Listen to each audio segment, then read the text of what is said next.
இந்தியாவிலேயே முதல் முறையாக அடுத்த தலைமுறை தலைவர்களை உருவாக்க ஒரு புதிய முயற்சி. உங்களுக்கும் எம்பி எம்எல்ஏ கவுன்சிலர் ஆகணும்னு கனவு இருக்கா? எங்க மாஸ்டர் கிளாஸ்க்கு வாங்க. உங்களுக்கு power and ideology, campaign, winning election, social media, assembly simulation எங்க எக்ஸ்பீரியன்ஸ்ல இருந்து கற்றுக் கொடுப்போம். Registrations are open. Join the new democracy.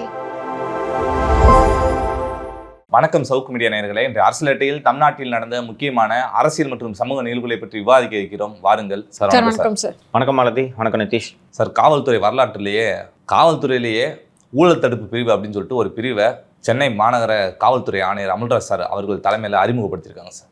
அதுக்கு வாட்ஸ்அப் எண்லாம் கொடுத்துருக்காங்க. இந்த முன்னெடுப்பை எப்படி சார் பார்க்குறீங்க?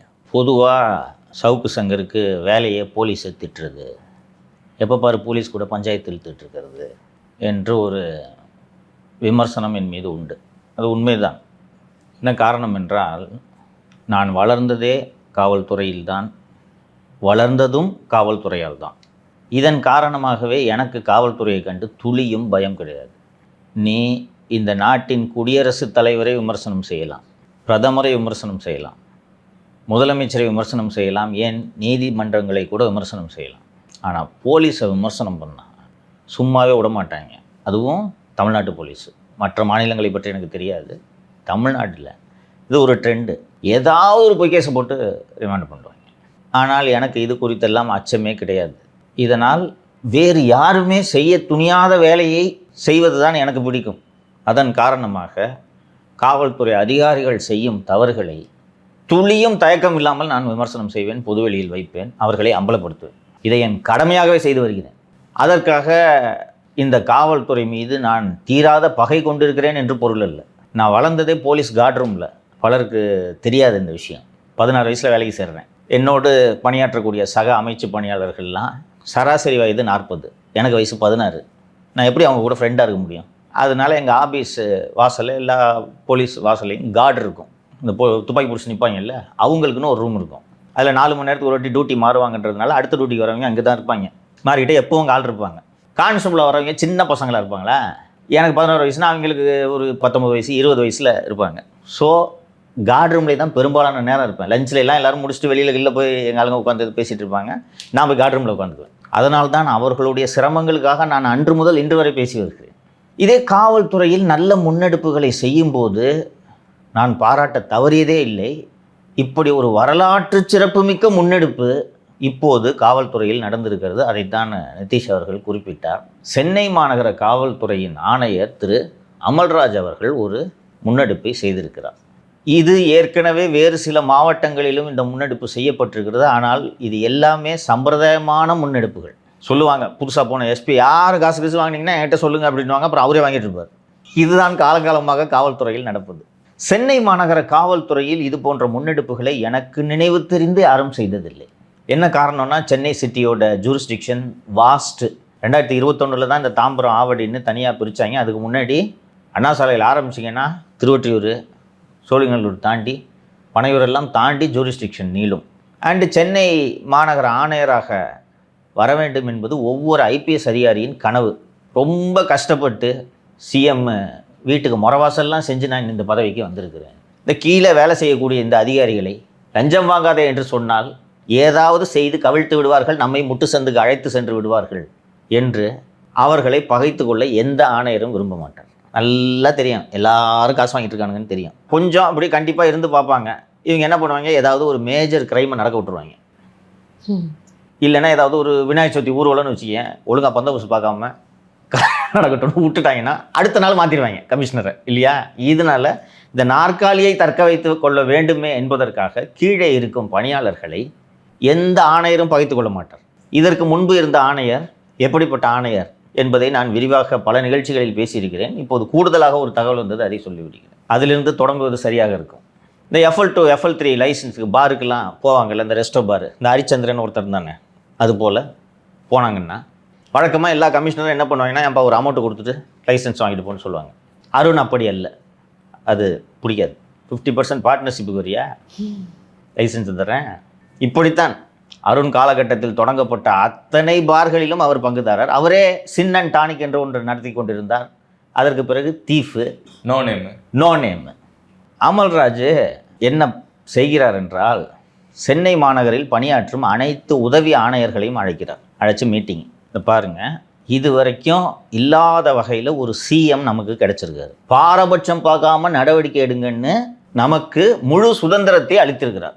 இவங்ககிட்டேருந்து ஃபோன் வரும், அவங்ககிட்டேருந்து ஃபோன் வரும்ன்ட்டு நாம் அஞ்ச வேண்டியதே இல்லை.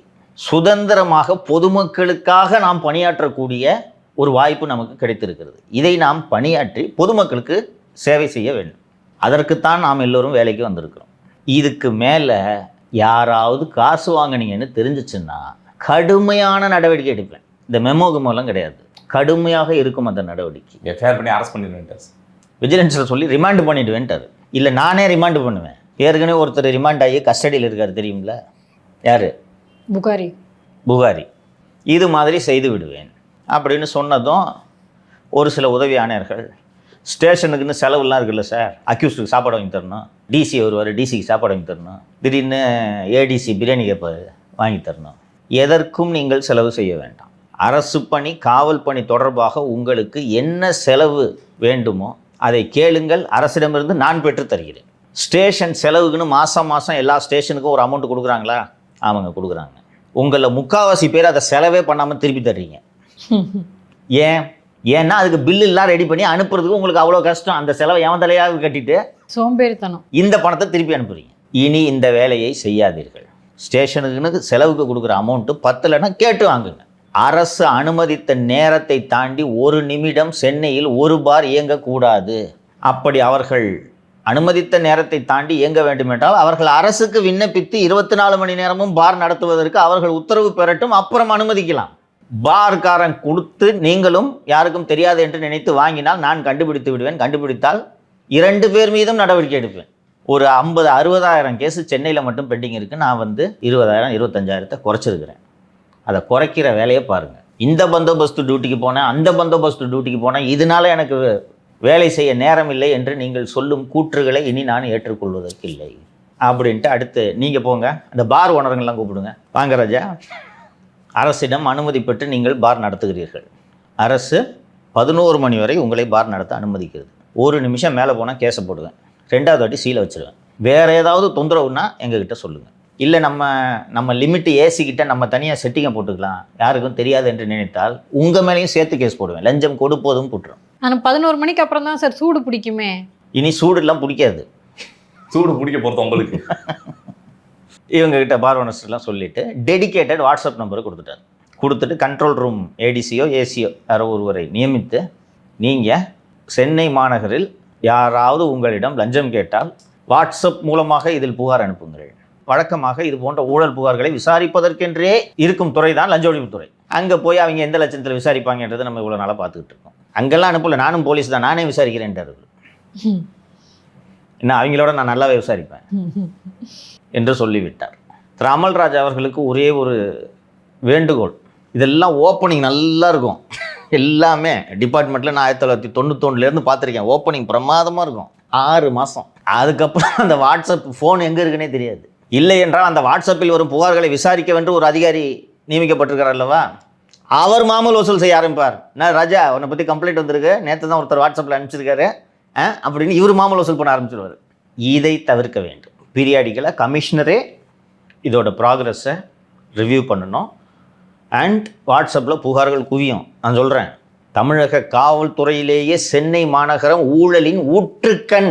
கமிஷனரே உட்காந்து கட்ட பஞ்சாயத்து பண்ணிகிட்டு இருந்த இடம் தானே அது. எனக்கு நினைவு தெரிந்து லஞ்சம் வாங்காத கமிஷனர் சென்னையில் இருந்ததே இல்லை. போதுமா? அதுவும் சிசிபிலாம் கொள்ளையர்களின் கூடாரம். சென்னை மத்திய குற்றப்பிரிவு கொள்ளையர்களின் கூடாரம். அதில் தான் பெரிய பெரிய கட்ட பஞ்சாயத்துலாம் இருக்கும், குரோட்ஸில். அதனால தானே இதுக்கு முன்னாடி இருந்தவர் போட்டிருந்தார், எந்த நிலம், சைபர் கிரைமு, பண மோசடி, இது போன்ற எந்த புகார்களுக்கும் சென்னையில் எந்த காவல் நிலையமும் சிஎஸ்ஆர் கூட வழங்கக்கூடாது.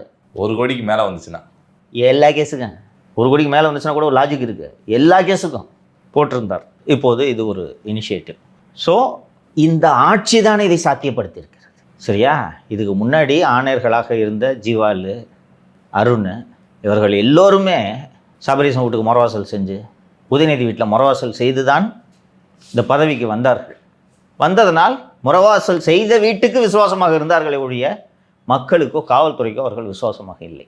ஸோ ஒரு மிஸ்டர் அமல்ராஜ் சொன்னதில் ஒரு முக்கியமான விஷயம், நமக்கு இன்றைக்கி தான் வேலை செய்ய ஒரு ஆப்பர்ச்சுனிட்டி கிடைச்சிருக்கு, இதை யூஸ் பண்ணிக்கங்க, பண்ணிக்கிட்டு நல்ல பேர் வாங்க. இல்லை என்னால் லஞ்சம் வாங்காமல் இருக்க முடியாது அப்படின்ட்டு நினைப்பவர்கள் சென்னை மாநகரை விட்டு மாறுதல் வாங்கி கொண்டு எங்காவது சென்று விடுங்க. இங்கே உங்களை சும்மா விட மாட்டேன். இது ஒரு நல்ல இம்ப்ரூவ்மெண்ட்டாக நான் பார்க்குறேன். வழக்கமாக நான் சொன்னது போல் சம்பிரதாயத்தை சொல்லுவாங்க, ஏப்பா எல்லாம் யாருக்கு காசுலாம் வாங்காதீங்க அப்படின்னு சொல்லிட்டு இவங்களுக்குன்னு ஒரு ஆள் வச்சுருப்பாங்க, ஐயப்பனை மாதிரி. ஐயா அப்படி தான் சொல்லுவார். இன்ஸ்பெக்டர் போஸ்டிங்க்கு கமிஷனருக்கு 20 லட்ச ரூபாயா அருண் பீரியடில். பாண்டி பாஜார் வேணுன்னா 20 லட்ச ரூபா, சோழிங்கநல்லூர் வேணுன்னா 25 லட்ச ரூபா வசூல் பண்ணுறதுக்கு ஐயப்பன், கௌசல்யா, ராஜலட்சுமி மாதிரி ஆளை வச்சுருப்பாங்க. சிசிபியும் ஒரு கீழே வருமா சார்? சிசிபி தான் நேரடியாக ஒரு கீழே வரும். நல்ல ஆரோக்கியமான முன்னேற்றமாக தெரிகிறது. இதே போன்று தாமரை மாநகர போலீஸ் சார்பில் வந்துட்டு வாட்ஸ்அப்லேயே நீங்கள் வந்து புகார் கொடுக்கலாம் அப்படின்றதையும் அறிமுகப்படுத்தியிருக்காங்க சார். தாம்பரம் ஆணையரகத்தில் ஒரு ரொம்ப இன்டெலிஜென்ட்டான ஒரு சிஸ்டமை இன்ட்ரடியூஸ் பண்ணியிருக்காங்க. வழக்கமாக எல்லாரும் ஆப்பு தான் இன்ட்ரடியூஸ் பண்ணுவாங்க. ஆப்பை உங்கள் ஃபோனில் இன்ஸ்டால் பண்ணணும் அப்படின்லாம் சொல்லுவாங்க. பல பேர் பண்ண மாட்டாங்க. ஆமாம் இது வேறு வேலை இல்லை, ஏற்கனவே நான் 100 ஆப் வச்சுருக்கேன், ஸ்டோரேஜ் வேறு பிடிக்கும், ஸ்டோரேஜ் முடிய போகுது, அப்புறம் ரம்மியெல்லாம் இன்ஸ்டால் பண்ணோம், எதுக்கு இதை போய் வச்சுக்கிட்டுன்ட்டு விட்டு விடுவார்கள். இது ஒன்றுமே இல்லை, ஒரு வாட்ஸ்அப் எண். அந்த வாட்ஸ்அப் என்ன நீங்கள் பதிவு பண்ணிக்கிட்டீங்கன்னா போதும், ஃபோனில் ரெஜிஸ்டர் பண்ணிவிட்டு அதில் என்னென்னலாம் இருக்குது ஃபெசிலிட்டிஸ்னால், அவசரத்துக்கு SOSன்னு கொடுத்தீங்கன்னா உடனே காவல்துறை வரும். பெண்களின் பாதுகாப்புக்கு அதில், சார் நான் இந்த மாதிரி ஒரு இடத்துக்கு போகிறேன் சார், எதிர்க்கு ஒருத்தன் ரெட் லைட்டில் நிற்காமல் ஜிக்ஸாக வண்டியை ஓட்டிகிட்டு போகிறான் சார்னா அந்த கம்ப்ளைண்ட் கொடுக்கலாம். ஃபோனு திருடு போச்சுன்னா அதிலே கம்ப்ளைண்ட். சார் வீடை பூட்டிட்டு 10 நாள் வெளியூர் போகிறேன்னா சொல்லிட்டிங்கன்னா எடுத்துக்கிறாங்க. சார் பக்கத்தில் ஒருத்தன் மெத்து போட்டுனுக்கிறான் சார் என்று புகார் அளிக்கலாம். டிராஃபிக்கில் ஃபைன் போட்டுறாங்க, SMS வருது இல்லை, ஃபைன் அதில் கட்டலாம். அண்டு புகார், சைபர் தொடர்பான புகாரை அளிக்கலாம். இது போக இன்னும் ரொம்ப சிறப்பானது எனக்கு பிடிச்சது தான் சார், நேற்று இந்த போலீஸ் ஸ்டேஷனுக்கு போனேன், மரியாதை இல்லாமல் நடத்துகிறான் சார்ன்ட்டு ரேட்டிங் கொடுக்கலாம். சார் நான் போனேன், இவங்க நல்லா நடத்துனாங்க சார், உட்கார வச்சாங்க. இது எல்லாமே ஒரு வாட்ஸ்அப் எண்ணில். இதை செய்திருப்பவர் கார்த்திகேயன் என்ற இளம் IPS அதிகாரி. கேள்விப்பட்ட மாதிரி இல்லையே சார்? கேள்விப்பட்டிருக்க மாட்டீர்கள், ஏனென்றால் இவர் ரீல்ஸ் போடுவது இல்லை, அரசு கொடுத்த வேலையை மட்டும் பார்க்குறாரு. IPS பற்றி எந்த வேலைக்கு வந்தாரோ அந்த வேலையை பார்க்குறாரு. கன்னியாகுமரியில் ஒருத்தர் ராவண மகண்டா அப்படி ரீல்ஸ் போடுவதில்லை. அப்படி இல்லை என்றால் லத்தியை இப்படி வைத்துக்கொண்டு ட்ரோனில் ஷாட் எடுத்து சுற்றியும் பெண் காவலர்களை நிற்க வைத்துக்கொண்டு வரம் தருகிறார் என்று வீடியோ போடுவதில்லை. கவர்மெண்ட் கொடுக்குற சம்பளத்துக்கு என்ன வேலை பார்க்குறோமோ அந்த வேலையை பார்க்கணுன்ட்டு வேலைக்காக வந்தவர். இந்த திட்டம் இவர் கோவையில் துணை ஆணையராக இருக்கும்போதே அறிமுகப்படுத்துகிறார். அப்போது காவல் ஆணையராக சரவண சுந்தர் என்பவர் இருந்தார் என்று நினைக்கிறேன். நல்லா இருக்கே, இதை தமிழகம் முழுக்க அமல்படுத்தலாம் என்று யோசனை செய்த போது காவல்துறை அதிகாரி இந்த ஸ்கீமை அறிமுகப்படுத்தி அவங்க பாட்டுக்கு பேரை வாங்கிட்டு போயிடுவாங்களே. சின்னவர் அறிமுகப்படுத்துவார், அது வரைக்கும் இந்த ஸ்கீமை இம்ப்ளிமெண்ட்டே பண்ணக்கூடாதுன்னு நிப்பாட்டிட்டாங்க. அறிமுகப்படுத்திருக்க வேண்டியதானே, ஏன் நிறுத்தணும்? பண்ணலாம் பொறுமையாக. ஒரு ஐயாவுக்கு நேரம் கிடைக்குன்னா கார் ரேஸு துபாய்க்கு போய் எல்லாம் போக வேண்டியது இருக்குது, எல்லாம் போயிட்டு வந்து அவருக்கு அவர் என்னைக்கு நினைக்கிறாரோ அன்னைக்கு சூரியன் உழிச்சாதான் அன்னைக்கு வெளியே வருவார். பாயிண்ட்டு. இப்போது தாம்பரத்தில் இதை இன்ட்ரடியூஸ் பண்ணிட்டாங்க. அநேகமாக இது தமிழகம் முழுக்க அனைத்து மாவட்டங்களிலும் இந்த முறை அறிமுகப்படுத்தப்பட வாய்ப்பு இருக்குது. கொஞ்சம் யோசிச்சு பாருங்கள். ஆப்புக்கு இப்போ எதுவும் இல்லை, வாட்ஸ்அப்பில் சார் நேற்று போலீஸ் ஸ்டேஷனுக்கு போனேன்னா சார் மரியாதை பேசுகிறாங்க, அதுவும் இந்த ரிசப்ஷனில் உட்காந்துருந்த அம்மா வாடா போடாங்குது சார்.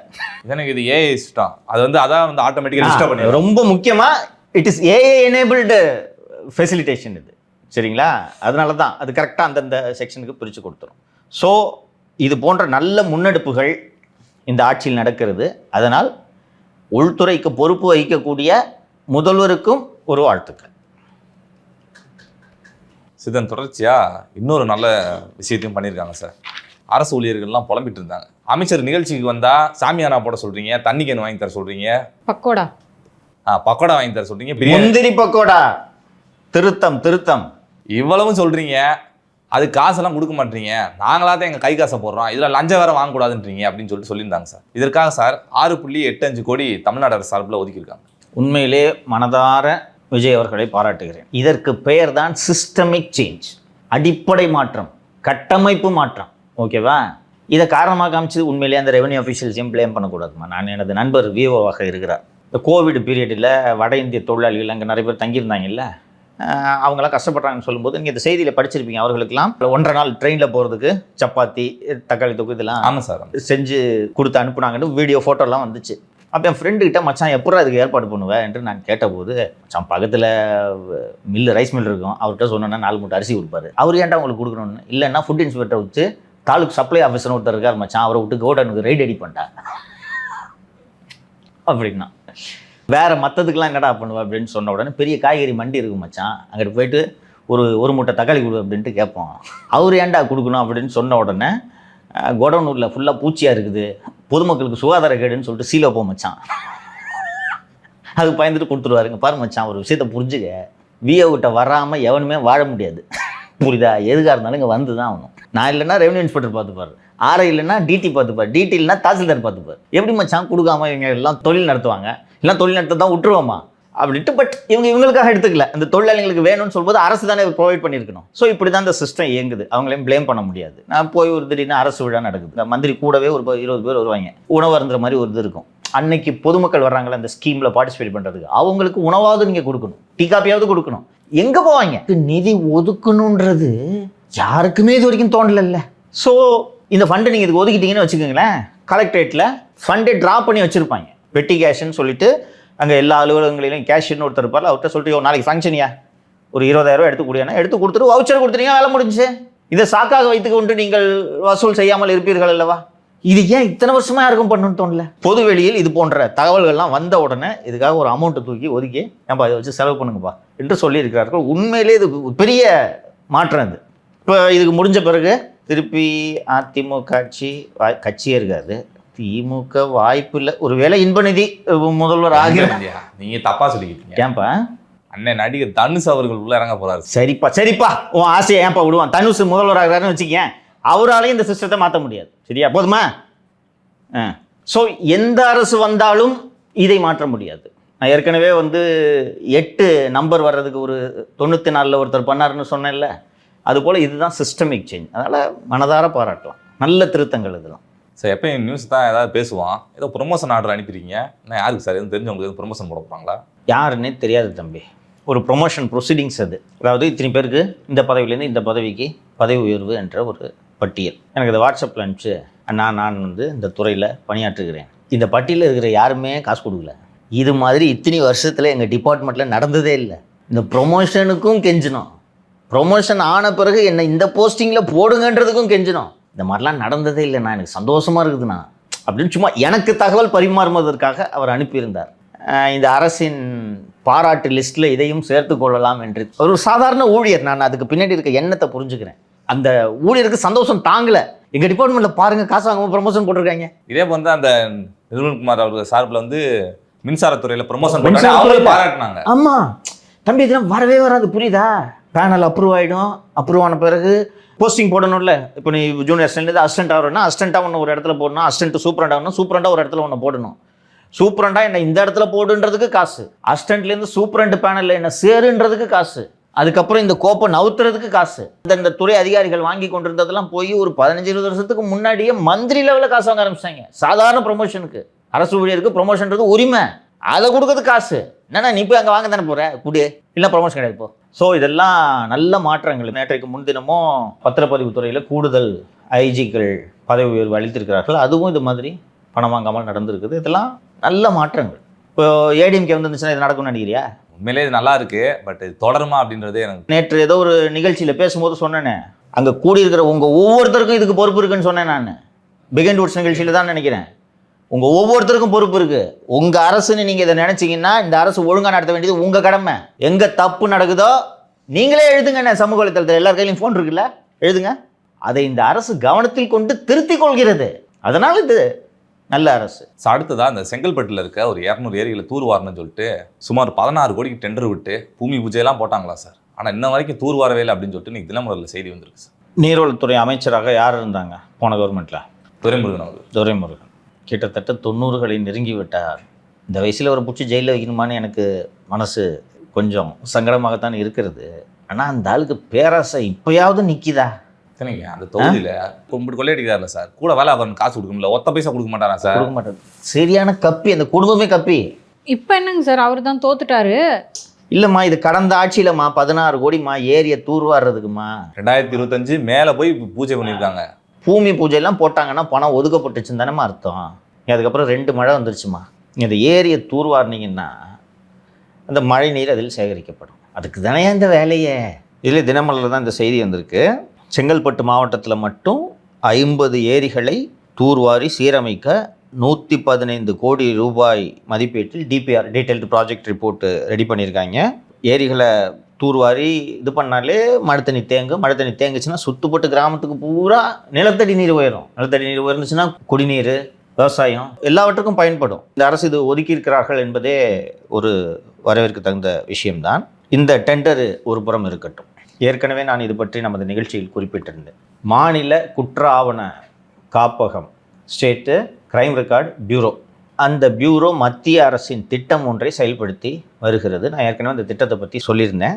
இன்ட்ராஆப்பரபிள் கிரிமினல் ஜஸ்டிஸ் சிஸ்டம், காவல்துறை, சிறைத்துறை, நீதித்துறை, தடை அறிவியல் துறை எல்லாவற்றையும் ஒன்றாக கணினி வாயிலாக இணைக்கக்கூடிய அந்த துறைக்கு இந்த ஐசிஜேஎஸ் சிஸ்டத்தை இம்ப்ளிமெண்ட் பண்ணுறதுக்காக நிதி ஒதுக்கப்பட்டிருக்கிறது. 128 கோடி ரூபாய்க்கு புதிய கணினிகள் வாங்குவதற்கு டெண்டர் விடப்பட்டிருக்கிறது. இவங்களுக்கு ஆக்சுவலி ஒரு கம்ப்யூட்டர் கூட கொடுக்கக்கூடாது. இன்ஃபர்மேஷன் கேட்டால் அந்த பட்டனை தட்டி ஒரு ரிப்ளை கூட கொடுக்க மாட்டேங்கிறீங்க. உனக்குலாம் எதுக்கு கம்ப்யூட்டரு? சரி, அது வேறு பிரச்சனை. எஃப்ஐஆர் காப்பியில் ஆன்லைன் டவுன்லோட் பண்ணுறோம்ல, அதெல்லாம் வந்து இவங்க அந்த சிஸ்டத்துக்காக தான் இந்த கம்ப்யூட்டர். ஓகேவா? அதை தமிழகத்தில் இம்ப்ளிமெண்ட் பண்ணுறது ஸ்டேட் கிரைம் ரெக்கார்டு பியூரோ. அந்த மாநில குற்ற ஆவண காப்பகத்துக்கு தேவையான கம்ப்யூட்டர்களை வாங்கி தர வேண்டிய பொறுப்பு எல்காட் நிறுவனத்தினுடையது. எல்காட் என்பது தமிழகத்தின் பொதுத்துறை நிறுவனம். இந்த கம்ப்யூட்டர் வாங்குறதுல சர்டிஃபிகேஷன் ஒன்று இருக்குது, டிசிஓ சர்டிஃபிகேஷன் அதை சொல்லுவாங்க. இந்த ஐஎஸ்ஓ தரச்சான்றிதழ்னு கேள்விப்பட்டிருக்கீங்களா? அது மாதிரி டிசிஓ சர்டிஃபிகேஷன் உலகளாவிய அளவில் இந்த சர்டிஃபிகேஷனை கொடுக்குறாங்க. எதுக்குன்னா அந்த எலக்ட்ரானிக் வேஸ்ட்டை சரிவர டிஸ்போஸ் பண்ணக்கூடிய வகையில் உங்களோட பொருட்கள் இருக்கணும். இந்த மாதிரி சர்டிஃபிகேஷன் உலகம் பூராவே இந்த சர்டிஃபிகேஷன் இருக்கிற கம்பெனி தான் நல்ல கம்பெனின்னு வச்சுங்க. ஐஎஸ்ஐ மாதிரின்னு வச்சுக்கோங்க. இது குளோபல் ஸ்டாண்டர்ட். இது இந்தியாவில் எல்லா மாநிலங்களும் இந்த டிசிஓ சர்டிஃபிகேஷனை பின்பற்றுகிறார்கள். எல்காட் நிறுவனமும் டிசிஓ சர்டிஃபிகேஷனை பின்பற்றுகிறது. உதாரணத்துக்கு ஒரு அரசு துறைக்கு, சிறைத்துறைக்குன்னு வச்சுக்கலாம். சிறைத்துறைக்கு ஒரு 50 கம்ப்யூட்டர் நீங்கள் வாங்கணும்னா அந்த டெண்டர்லேயே போட்டுருவாங்க. இந்த டெண்டரில் கலந்து கொள்ளும் நிறுவனங்களிடம் டிசிஓ சர்டிஃபிகேஷன் இருக்க வேண்டும். டிசிஓ சர்டிஃபிகேஷன் இல்லைனா நீ டெண்டரில் பார்ட்டிசிபேட்டே பண்ண முடியாது. நீ என்ன வேலை சொல்கிறன்றது வேற. முதல் முறையாக இந்த ஐசிஜேஎஸ் சிஸ்டத்துக்காக 128 கோடி ரூபாய்க்கு வாங்க போகும் கணினிகளுக்கு டிசிஓ சர்டிஃபிகேஷன் வேண்டியதில்லை என்று எல்காட் அறிவித்திருக்கிறது. இது உலகம் முழுக்க அனைவரும் பின்பற்றக்கூடிய ஒரு தரச்சான்று. நீங்களும் பின்பற்றிக்கிட்டு தான் இருந்தீங்க. எஸ்சிஆர்பிக்கு 128 கோடி ரூபாய்க்கு வாங்குற கம்ப்யூட்டருக்கு மட்டும் எதுக்கு டிசிஓ தரச்சான்றிதழ் வேண்டான்ட்டு எல்காட் முடிவெடுக்க வேண்டும்? என்னன்னா எஸ்சிஆர்பி சொல்லுது டிசிஓ வேண்டான்ட்டு போடுங்க. டிசிஓ சர்டிஃபிகேஷன் வேண்டாம் என்று சொன்னால் தரம் குறைந்த நிறுவனங்கள் பங்கு பெற இயலும் அல்லவா? ஏன்னா குளோபல் பிராண்ட்ஸ் எல்லாமே டிசிஓ சர்டிஃபிகேஷன் வச்சுருக்கோம். கம்ப்யூட்டர்னா நமக்கு தெரிஞ்ச பெரிய brand apple, Acer, tell, HP, இதுதான். இவங்க எல்லார்ட்டையுமே டிசிஓ இருக்கும். டிசிஓ இல்லைன்னா அது ஒரு டுபாகூர் கம்பெனி, சைனா செட் மாதிரி. அருமையாக சொன்னீங்க. இப்போது இந்த 128 கோடி ரூபாய் டெண்டருக்கு டிசிஓ சான்று வேண்டாம் என்று எஸ்சிஆர்பி சொல்லி எல்காட் விதிகளை தளர்த்தி விட்டது. இந்த டிசிஓ சர்டிஃபிகேஷன் இல்லை என்றால் இந்த டெண்டரில் எந்த நிறுவனம் பங்கு பெற்று வெற்றி பெற போகிறது என்பதையும் இப்போதே சொல்கிறேன். அந்த திருவான்மையூர் உத்தண்டி எப்படி பாலத்தில் வந்து இவங்க தான் வந்து நான் சொல்றேன் இப்போ கேளு. ஐஎம்பி கம்ப்யூட்டர்ஸ் என்று ஒரு நிறுவனம் இருக்கிறது. இல்லை, இது வெளிப்படையான அரசுக்கு தெரியணும்ல. ப்ரொடியூசர் லீவ்ல இருக்காரு, அதான் நான் சொல்றேன். ஐஎம்பி கம்ப்யூட்டர்ஸ் என்று ஒரு நிறுவனம் இருக்கிறது. அந்த நிறுவனத்திடம் டிசிஓ தரச்சான்று இல்லை. அந்த நிறுவனத்தின் மொத்த ஆண்டு டேர்ன் ஓவரே 250 கோடி. மொத்த டேர்ன் ஓவரே 250 கோடி இருக்கக்கூடிய ஒரு நிறுவனத்துக்கிட்ட போய் 128 கோடி டெண்டரை யாராவது கொடுப்பாங்களா? ஏன் அந்த நிறுவனம் டிசிஓ தரச்சான்று வாங்கவில்லை என்றால் அந்த நிறுவனத்தின் பொருட்கள் தரமற்றவை, அவங்களுக்கு கிடைக்காது, எங்களுக்கு வேண்டாம். ஸோ இப்போ இந்த டிசிஓ தரச்சான்று விதியை நீக்கினால் ஐஎம்பி கம்ப்யூட்டர்ஸ் உள்ளே வந்துவிடும். இப்போ நீங்கள் கேட்கலாம், சரிங்க ஐஎம்பி கம்ப்யூட்டர்ஸும் வரட்டும், ஏசர் டெல்லும் வரட்டுமே. ஆனால் ஐஎம்பி நிறுவனம் உள்ளே வந்தால் ஏசர் டெல்லால் அந்த டெண்டரில் வெற்றி பெற முடியாது. ஏன்னா அவங்க இதை விட சீப்பாக பண்ணி தருவாங்கன்னு நினைக்கிறேன். அருமையாக பிடிச்சாங்க. 25% கம்மி. ஒரு நல்ல தரமான கம்ப்யூட்டரு 100 ரூபான்னா 60 ரூபாய்க்கு கொடுப்பாங்க அவங்க. ஸோ இந்த ஐஎம்பி நிறுவனத்திடம் வாங்கிய தொகை தான் திருச்செந்தூர் சட்டப்பேரவை தேர்தலுக்கு செலவு செய்யப்பட்டது என்பதை நான் ஏற்கனவே இங்கே தெரிவித்திருக்கிறேன். இந்த எல்காட் நிறுவனத்தின் எம்டியாக கடந்த ஆட்சியிலிருந்து இந்த ஆட்சியிலும் தொடர்பவர் கேபி கார்த்திகேயன் ஐஏஎஸ் என்ற இளம் ஐஏஎஸ் அதிகாரி. அவர் ஒரு அப்பழுக்கற்ற நேர்மையான அதிகாரி என்று சொல்லத்தான் ஆசை, ஆனால் அவர் அப்படி இல்லை. கடந்த ஆட்சியிலே விக்னேஷ் சிவனுக்காகவே ஒரு விளையாட்டு போட்டி நடத்தப்பட்டது நினைவு இருக்கிறதா? செஸ். அந்த போட்டியை நடத்தி ஒரு பெரும் தொகையை பார்த்தவர் இந்த கேபி கார்த்திகேயன். அதற்கு பிறகு கார் ரேஸ் நடத்தியதும் இவர்தான். இப்படி சின்னவரின் மனதை குளிர்வித்ததால் இவருக்கு எல்காட்டு பதவி வழங்கப்பட்டது. அந்த கேபி கார்த்திகேயன் தான் இப்போது டிசிஓ தரச்சான்று வேண்டாம் என்று ரத்து செய்திருக்கிறார். தமிழக முதல்வருக்கு நான் ஒரு விஷயத்தை சொல்லிக்கொள்ள விரும்புகிறேன். இந்த டெண்டர் ஊழல் இதெல்லாம் தாண்டி இது சிக்கல் உருவாக கூட்டிய விவகாரம். ஏனென்றால் இது உங்கள் பணம் இல்லை, மத்திய அரசோட பணம். வேடிக்கை பார்த்து கொண்டு சும்மா இருக்க மாட்டார்கள். ஹோம் மினிஸ்ட்ரிலேருந்து உங்களுக்கு போலீஸ் மாடர்னைசேஷனுக்காக பணம் கொடுக்குறாங்க, சென்ட்ரல் கவர்மெண்ட் ஸ்கீமு. அதில் போய் நீங்கள் இந்த மாதிரி டுபாக்கு ஒரு டப்பா கம்ப்யூட்டரை நீங்கள் வாங்குறீங்கன்றது தெரிஞ்சிச்சுன்னா இன்னொன்று அவங்களுக்கு தெரியாதா? இந்தியா பூரா டிசிஓ சர்டிஃபிகேஷனோட சிஸ்டம்ஸ் வாங்குன்றாங்க. நீங்கள் தமிழ்நாட்டில் மட்டும் ஐசிஜேஎஸ் சிஸ்டத்துக்கு வந்து டுபாக் ஒரு சிஸ்டத்தை டப்பா வாங்குறீங்க, வேடிக்கை பார்த்துட்டு இருப்பாங்க. இன்னொரு விஷயத்தையும் புரிந்து கொள்ள வேண்டும் முதல்வர், இந்த நிறுவனத்தால் இந்த டெண்டரை முழுமையாக செயல்படுத்தவே முடியாது. அதை மீறி நீங்கள் வாங்கினீங்கன்னா 6 மாதத்தில் ஒரு கம்ப்யூட்டர் கூட வேலை செய்யுது. நான் எழுதி தர்றேன். அப்போ என்ன திரும்ப வந்து சென்ட்ரல் கவர்மெண்ட் காசு தருமா? திருப்பி தரமாட்டாங்கம்மா. அப்போ என்ன பண்ணுவாங்க? ஒரு ஆஃபீஸில் என்ன பண்ணுவாங்க? என்ன பண்ணுவாங்கன்னா கம்ப்யூட்டர் ரிப்பேர்னு சொல்லிட்டு கிடப்பாங்க. இந்த பாட்டெல்லாம் ரீப்ளேஸ் பண்ணுறதுக்கு, சரி பண்ணுறதுக்கு, ரிப்பேர் பண்ணுறதுக்குன்னு இன்னொரு பில்லு. அது அவங்ககிட்டயே பேர் பார்ட்ஸ் எங்ககிட்ட மட்டும் தான் கிடைக்கும். ஆமாம். பின்ன அந்த கம்ப்யூட்டருக்கு டெல் ஹார்ட் டிஸ்க்கு தூக்கி போட முடியுமா? நல்லா இருக்கே சார் வியாபாரம். இப்போ வழக்கமாக இன்னொன்று, இப்போ நீங்கள் ஏசரில் ஒரு டெஸ்க்டாப் வாங்குறேன்னா ஹார்ட் டிஸ்க் ஏசருது, கேபின் ஏசருது, மானிட்டர் ஏசருது, மவுஸு கீபோர்டும் ஏசருது. இதுதானே நார்மலு. இந்த ஐஎம்பி கம்ப்யூட்டர்ஸ் இருக்குல்ல, ஒன்று ஒவ்வொரு காம்பனண்ட்டு சீன பொருட்கள். ஸோ சொல்லிவிட்டோம், ப்ரொடியூசர் லீவுன்றதுனால நாமளே இந்த ஐஎம்பி போகிறதுக்கு பதிலாக நம்ம கூட போகலாம் போல இருக்கே. நம்மகிட்டயும் அந்த சர்டிஃபிகேட் இல்லை, அவங்களுக்கு நம்மளுக்கு என்ன வித்தியாசம்? கம்ப்யூட்டர்லாம் கோர்ட்ல எல்லாமா இருக்கு, இருந்துச்சுன்னா இல்லைன்னா பழைய கொண்டு போய் இல்ல வித்துடலாம். சொல்லல, நம்மளையே சொல்லல சார். நம்மள மாதிரி ஆட்கள் போயிட்டு ஒரு ட்ரக் சைனால பொருட்களை வாங்கிட்டு வந்து கொடுக்க வேண்டியது. இதற்கு சாத்தியம் இருக்கிறது இப்போது. சார் அப்போ ஒரு டெண்டரை போட்டு சார், ஒரு டெண்டரை கூட நம்ம கூட போடுவோம் சார். செய்து விடுவோம், நாங்களும் வருவோம், புரிந்து கொள்ளுங்கள். இப்போதான் ஒரு ஐஏஎஸ் அதிகாரியை பற்றி சொன்னீங்க. இன்னொரு ஐஏஎஸ் அதிகாரியை பற்றி விகடனில் வேறு செய்தி வந்திருக்கு சார். ஒரு ஐஏஎஸ் அதிகாரியோட பணம் திருடு போயிடுச்சா சார்? சார், ஒரு அதிகாரிக்கு இந்த நிலைமை வரலாமா சார்? வரக்கூடாது தான். படித்தவன் சூதும் வாதம் பண்ணால் போவான் ஐயோன்னு போவானார் பாரதி. இப்படி தான் அவன் போனால் ஐயோன்னு நக்கிக்கிட்டு போயிடுச்சு. பெயரிலேயே துணிவு வைத்திருக்கும் அந்த ஐஏஎஸ் அதிகாரி யாரையும் பகைத்து கொள்ளாமல் சுருட்டுவதில் பெயர் எடுத்தவர். அவர் பெயர் வீர ராகவ ராவ். சரியா? அதிர்ந்து பேச மாட்டார். நீண்ட நாள் திருவள்ளூரில் அதிமுக ஆட்சியிலேயே கலெக்டராக இருந்தார். அதற்கு பிறகு மதுரை மாநகராட்சி ஆணையர், மதுரை கலெக்டர். திருவள்ளூர் இருக்கிறதுலேயே காசு வரும் அதிகம் வர மாவட்டம். அச்சு கூச்சார். அதிர்ந்து பேச மாட்டார், யாரையும் பகைச்சிக்க மாட்டார். அவர் பேசுவதே வீணை வாசிப்பது போல் இருக்கும், அவ்வளவு சாஃப்டாக பேசக்கூடியவர். தற்போது மேக்கப் அமைச்சரின் துறையில் உயரதிகாரியாக இருப்பவருக்கு ஒரு பஞ்சாயத்தை சுமூகமாக முடித்ததற்காக சமீபத்தில் 12 ஸ்வீட் பாக்ஸ்கள் கிடைத்திருக்கின்றன. யார் மேக்கப் அமைச்சர்? குட்கா மருமவன். சரி, 12 ஸ்வீட் பாக்ஸ்னா 12 கோடிமா. என்னம்மா ஜேர்னலிஸ்ட் நீங்க? ஒரே ஒரு டீலிங்ல 12 கோடியா? அப்போ எப்படிப்பட்ட டீலிங்கா இருந்திருக்கும் அது. இவர் அதிக வசூலில் ஈடுபடுபவர் என்பதால் இவருக்கு நல்ல பதவியே கிடைக்காமல் இருந்தது. அதிமுக ஆட்சியில் நன்றாக சம்பாதித்தார் என்பதற்காக திமுகவில் இவருக்கு நல்ல பதவி கிடைக்கவில்லை. அப்படிப்பட்ட ஒரு சூழலில்தான் உமாநாத்தை இவர் அணுகுகிறார். உமாநாத் என்ன சொல்கிறார் என்றால், உனக்கு தொழிலாளர் நலத்துறையை தருகிறேன். அந்த தொழிலாளர் நலத்துறையின் கீழ்தான் எல்லா தொழிற்சாலைகளும் வருகின்றன. உனக்கு வேலை என்னன்னா, அந்த மருந்து தொழிற்சாலையெல்லாம் விசிட் பண்ணுவேன்னு சொல்லி மிரட்டி என்கிட்ட அனுப்பிவிடு, மிச்சத்தை அண்ணன் பார்த்துக்கிறேன். ஏன்னா அவர் ஹெல்த் சார்ந்த ஏரியாக்களில் தான் அவர் கொள்ளையடிப்பதில் நிபுணர் உமாநாத். விஷம்னா விஷம், ஒன்றா நம்பர் விஷம். அந்த ஆளுக்கு இந்த மாதிரி ஸ்வீட் பாக்ஸ் பறிபோகலேன்னு எனக்கு காண்டா இருக்குது. வேலையே பறி போயிடுச்சு. இதெல்லாம் 10வது மாலதி.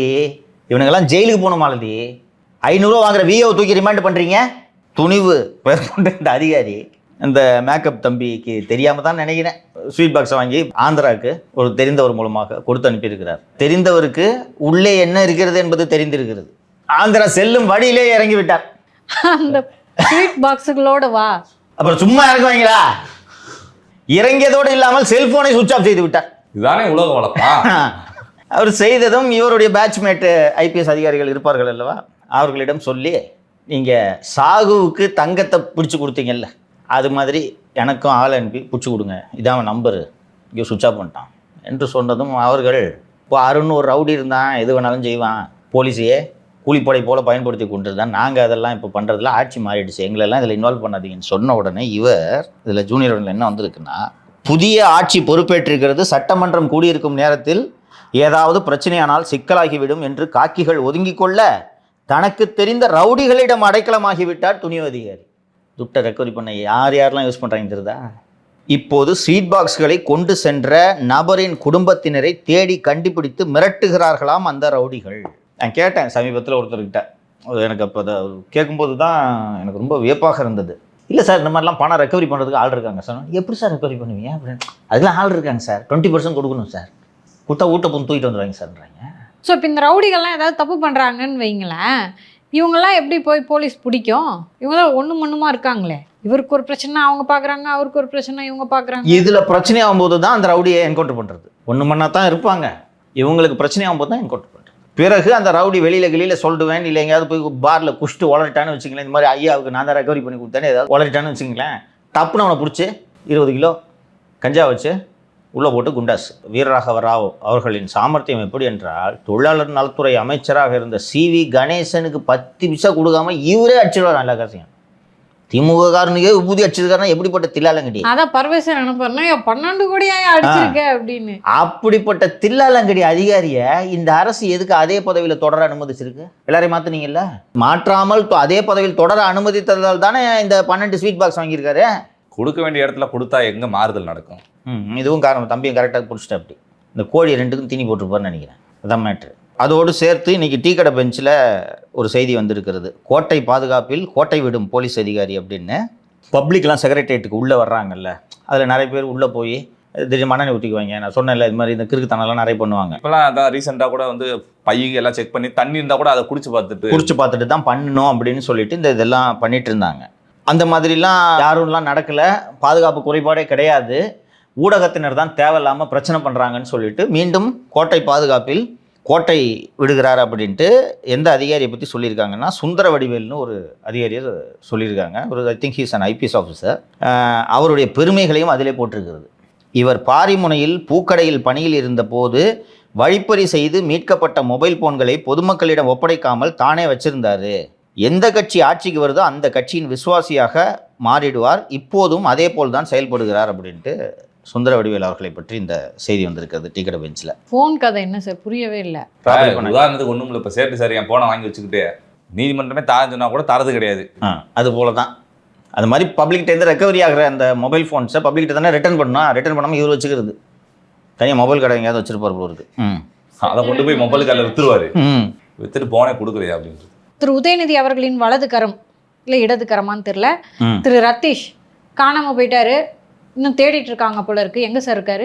இது பற்றி தினமலரில் இன்னைக்கு செய்தி வந்திருக்கிறது. மாஜி செந்தில் பாலாஜியின் கூட்டாளி ரத்தீஷ் எங்கே? அவர் செந்தில் பாலாஜியின் கூட்டாளிலாம் இல்லை, உதயநிதியோட கூட்டாளி.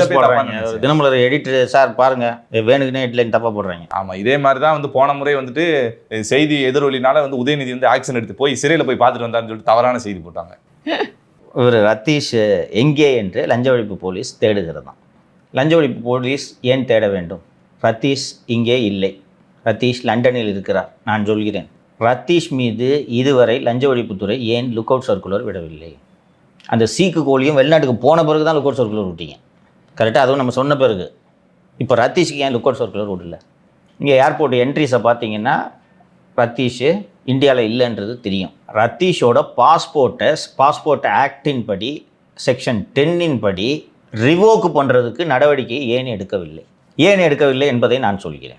3 ஆண்டுகளுக்கு மேல் லஞ்ச ஒழிப்புத்துறையில் இருக்கும் அதிகாரிகளை மாற்ற வேண்டும் என்று நான் நேற்றைய நிகழ்ச்சியில் சொல்லியிருந்தேன். திமுக ஆட்சியில் லஞ்ச ஒழிப்புத்துறை செய்த முறைகேடுகளுக்கெல்லாம் துணை போன அதிகாரியான IG லக்ஷ்மி என்பவர் அங்கேயே தொடர்கிறார் என்பதையும் நான் சொல்லியிருந்தேன். அந்த லக்ஷ்மிக்கு கீழே தான் இந்த ஏவாவேலு வழக்கு வருகிறது. அவர் எப்படி செய்வார்? முதல்வர் அவர்களே, உங்கள்கிட்ட யாரும் இதெல்லாம் சொல்லியிருக்க மாட்டாங்க. திரு லக்ஷ்மி அவர்களுக்கு சொந்த ஊர் திருவண்ணாமலை. திரு லக்ஷ்மியின் கணவரின் பெயர் குமரன். திருமதி லக்ஷ்மி அவர்களும் திரு குமரன் அவர்களும் சென்னை சட்டக்கல்லூரியிலே ஒன்றாக படித்தவர்கள். லக்ஷ்மியின் கணவர் குமரனுக்கு முழுநேர வேலையை கட்ட பஞ்சாயத்து செய்வது. திருவண்ணாமலை என்றால் சீக்கு கோழியோடு நெருக்கம் இல்லாமல் இருக்க முடியுமா? அதுவும் கட்ட பஞ்சாயத்து செய்யக்கூடியது. அப்படி சொல்லு, எப்படி நடவடிக்கை எடுப்பாங்க? லஞ்ச ஒழிப்புத்துறைக்கு டைரக்டர் இருந்தாலும் ஏமா அதை பண்ணுங்கன்னு சொல்லுவாங்க. டைரக்டரும் இல்லை, இவங்க தான் இப்போ அங்கே அப்பாட்டக்கரு. எப்படி நடவடிக்கை எடுப்பாங்க? முதல்வர் அவர்கள் வாட்ஸ்அப்பில் லஞ்சம் பற்றி புகார் கொடுங்கன்றாரு, இவங்க மேலே விசாரணை போடுங்கன்றாரு, அவங்க மேலே விசாரணை போடுங்கன்றாரு. லக்ஷ்மி லஞ்ச ஒழிப்புத்துறையில் தொடர அனுமதிச்சிங்கன்னா ஏவவேலு மேலே எப்படி சார் விசாரணை நடக்கும்? திருமதி லக்ஷ்மி அவர்களின் கணவர் திரு குமரன் அவர்கள் திருவண்ணாமலையில் இருக்கிறார், திருவண்ணாமலையில் வழக்கறிஞராக இருக்கிறார். திருவண்ணாமலையில் வழக்கறிஞராக இருப்பதோடு அல்லாமல் கட்ட பஞ்சாயத்து செய்து கொண்டிருக்கிறார், சீக்கு கோழியோடு நெருக்கமாக இருக்கிறார். பிறகு சீக்கு கோழி மீதான வழக்கை எப்படி விசாரிப்பார்? இன்ஃபர்மேஷன் எப்படி லீக் ஆகாமல் இருக்கும்? கணவர்கிட்ட சொல்ல மாட்டாரா? ஏன் இப்போது சம்மன் கொடுத்து எக்ஸாம் பண்ணுறது கூப்பிடுங்க, ஏன் கூப்பிட மாட்டேறீங்க? நான் ஏன் கிட்னி ஃபெயிலியர்னு, லிவர் ஃபெயிலியர்னு, மாநகராட்சியில் போய் தூய்மை பண்ணிலாம் செஞ்சுக்கிட்டு இருக்கீங்க. நல்லா இச்சிலவா கூப்பிடுங்க, 2 நாளைக்கு ஒரு சம்மன் கொடுங்க, ஏன் பண்ண மாட்டீங்க? சதீஷ் பாஸ்போர்ட் ரிவோக் பண்ணுறது ஏன் நடவடிக்கை எடுக்கல? 3 வருடமாக திமுக ஆட்சியில் அதே துறையில் இருந்து லஞ்ச ஒழிப்புத்துறை செய்த எல்லா முறைகேடுகளுக்கும் துணை போன நீங்கள் இப்போது எப்படி புனிதராக மாறுவீர்கள்? உள்துறை செயலர் மணிவாசன் தானே இதெல்லாம் பண்ணுனா, அவர் பிரச்சனை, இன்ஸ்பெக்டர் எப்படி காப்பாற்றுறதுன்னு. ஸோ பழைய ஆட்சியில் இருந்தவங்கெல்லாம் தொடரக்கூடாதுன்றது ஏன் சிஎம்க்கு புரியலன்றது எனக்கு விளங்கலை. சொல்லியிருக்க மாட்டாங்க அவர்கிட்ட. ஃபஸ்ட்டு லக்ஷ்மின்னு ஒருத்தவங்க அங்கே இருக்கிறாங்கன்றதே சிஎம்க்கு தெரியாது இல்லையா? அந்த 2 கோழிகளும் இதை சொல்லாது. நான் மீண்டும் மீண்டும் தொடக்கத்திலிருந்தே சொல்லி கொண்டிருக்கிறேன். 96 திமுக நடவடிக்கை எடுத்தது போல ஒரு சிறப்பு புலனாய்வு குழுவை நியமியுங்கள். திமுக முன்னாள் அமைச்சர்களையும் எம்எல்ஏக்களையும் வேட்டையாடுங்கள். அசம்பிளியில் கித்தாப்பா பேசினிருக்க மாட்டாங்க, ஓடுவாங்க பயந்துக்கிட்டு. ஆமாம், இப்போ திரு ஏவா வேலு மேலே வழக்கு இருக்கிறதுனால தானே அவர் வந்து மரிய வில்சனுக்கு சப்போர்ட் பண்ணி பேசுகிறாரு. ஆமாம். ஸோ இதெல்லாம் சிஎம் கவனித்து நடவடிக்கை எடுக்க வேண்டும். நீங்கள் இவர்கிட்ட இன்டெலிஜென்ஸ்கிட்ட கேளுங்க, விசாரிச்சு சொல்லுவாங்க குமரன் என்ன பண்ணிட்டு இருக்கார், குமரனின் வரலாறு என்ன என்று. திருவண்ணாமலை காவல்துறையிடம் நீண்ட அறிக்கைகள் இருக்கின்றன. அவரும் வேலுவும் எவ்வளோ நெருக்கன்றதை எளிதாக கண்டுபிடித்து விடலாம். கணவர் வேலு கூட நெருக்கமா, மனைவி வேலு மேலே இருக்க வழக்கை விசாரிப்பாங்களாம். என்னங்க இது? இந்த தினமலரில் தவறாக வந்திருக்கக்கூடிய ஒரு செய்தியின் அடிப்படையிலேயே ஒரு விஷயம், மாஜி செந்தில் பாலாஜியின் கூட்டாளி என்று போட்டிருக்கிறது. அண்ணன் திரு செந்தில் பாலாஜி அவர்கள் பற்றி ஒரு முக்கிய செய்தியை இந்த அவையிலே நான் பதிவு செய்ய விரும்புகிறேன். ஒரு குற்றவாளி நீதிமன்றத்தில் என்ன கேட்கலாம்? எனக்கு நியாயமான விசாரணை நடத்த வேண்டும் என்று கேட்கலாம் இல்லையா? எனக்கு இவர்தான் அரசு வழக்கறிஞராக இருக்க வேண்டும் என்று ஒரு குற்றவாளி கேட்க முடியுமா? அது எப்படி சார் முடியும்? கேட்டிருக்காரா என்ன? அதுவும் இங்கே கேட்கல, சுப்ரீம் கோர்ட்டில் போய் கேட்டிருக்காரு. 2022 அன்றைய விடியல் மாடல் அரசு வாஷிங்டன் தனசேகரன் என்ற ஒரு வழக்கறிஞரை திரு செந்தில் பாலாஜி அவர்கள் வேலை வாங்கி தருவதாக மோசடி செய்த அந்த வழக்கிலே விசாரிக்க வேண்டிய சிறப்பு அரசு வழக்கறிஞராக நியமித்தார்கள். அவர் சிறப்பாக பணியாற்றக்கூடியவர், மெத்த படித்தவர், மேனாள் அறிஞர். அப்படிலாம் இருந்திருந்தா இந்நேரம் செந்தில் பாலாஜிக்கு கன்விக்ஷன் வாங்கி கொடுத்துருக்கணும் இல்லையா? அதான் நீங்கள் அக்யூஸ்டே 2000 பேர் வச்சிருக்கீங்களே, விளங்குமா அது?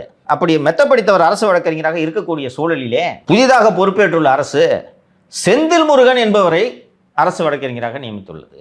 அந்த வாஷிங்டன் தனசேகரன் என்பவர் 4 ஆண்டுகளாக இந்த வழக்கை பார்த்து எல்லா ஆவணங்களையும் பரிசீலித்து இந்த வழக்கின் அனைத்து சட்ட நுணுக்கங்களையும் கரைத்து குடித்திருக்கிறார். இந்த வழக்கை பற்றி அவருக்கு மட்டும்தான் தெரியும். அப்படி இருக்கும்போது நீங்கள் புதிதாக ஒரு அரசு வழக்கறிஞர் நியமித்தால் அவர் எப்படி இந்த வழக்கை சரியாக நடத்துவார்? அவர் சரியா நடத்தலாம், உனக்கு நல்லது தானேயா, நீ ஏன் கவலைப்படுற? இப்படி ஒரு வினோதமான வழக்கை அண்ணன் திரு செந்தில் பாலாஜி அவர்கள் உச்சநீதிமன்றத்திலே தாக்கல் செய்திருக்கிறார். தாவேக அரசு சரியான திசையில் பயணித்துக் கொண்டிருக்கிறது என்பது தெரிகிறதா? இப்படி ஒரு டிசைனான பெட்டிஷன் எங்கேயாவது நீங்க கேள்விப்பட்டிருக்கீங்களா? புதுசா வந்தவருக்கு கேஸ பத்தி தெரியல, ஒழுங்கா நடத்தலைன்னா நல்லது தானே உனக்கு.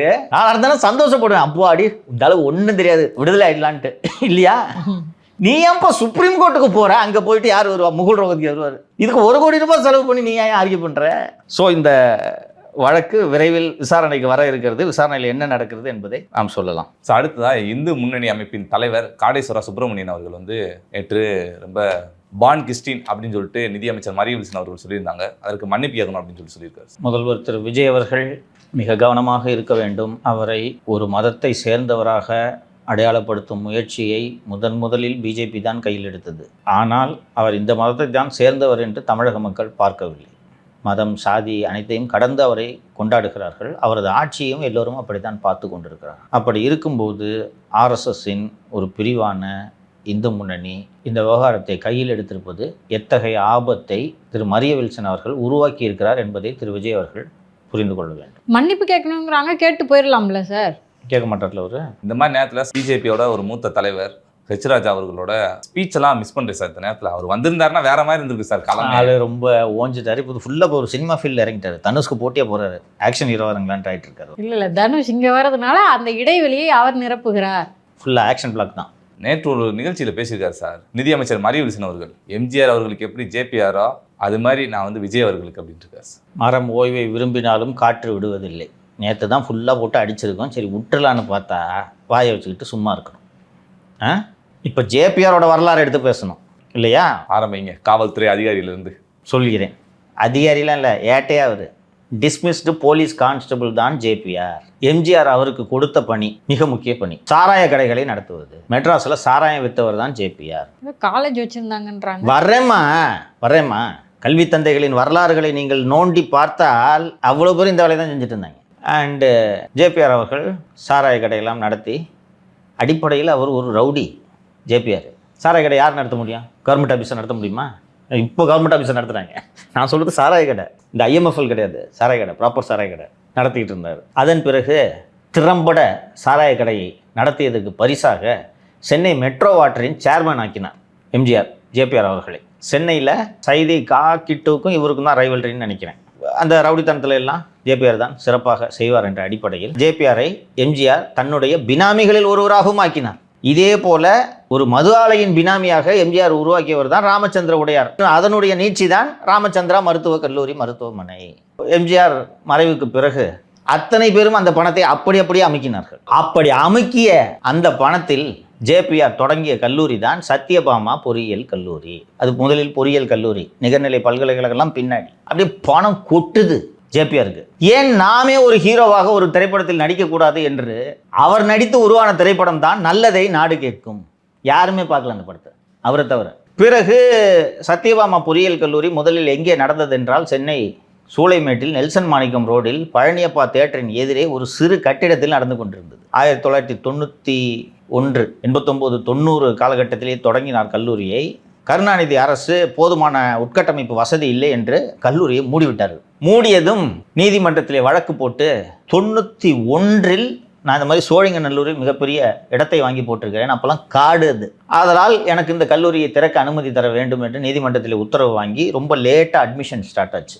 அப்படி அவர் தொடங்கிய அந்த கல்லூரி தான் சத்யபாமா பொறியியல் கல்லூரி.